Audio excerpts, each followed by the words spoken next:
আসসালামু আলাইকুম। আমি ডাক্তার শেখ সাদিউল ইসলাম, অর্থোপেডিক বিশেষজ্ঞ।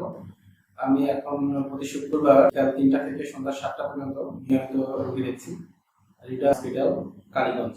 যেসব রোগী আমি দেখছি তার মধ্যে আছে কোমরে ব্যথা, এবং সেই ব্যথাটা অনেক সময় কোনো একটি পায়ের অথবা দুই পায়ের পাতার দিকে ঝিমঝিম করে নেমে যায় এবং হাঁটতে কষ্ট হয়, উঠতে বসতে কষ্ট হয়।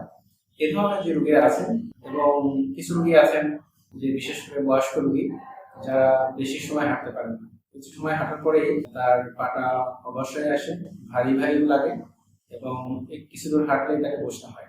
তাদের ঘাড়ে ব্যথা, দীর্ঘদিন ধরে ঘাড়ে ব্যথা, এবং সেই ব্যথাটা হাতের দিকে, ডান হাতে অথবা বাম হাতের দিকে নেমে আসে।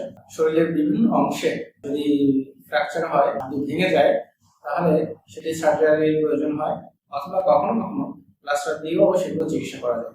কিছু জন্মগতভাবে বাচ্চারা ত্রুটি নিয়ে জন্মান, যেমন হাত বা পায়ে বাঁকা থাকে।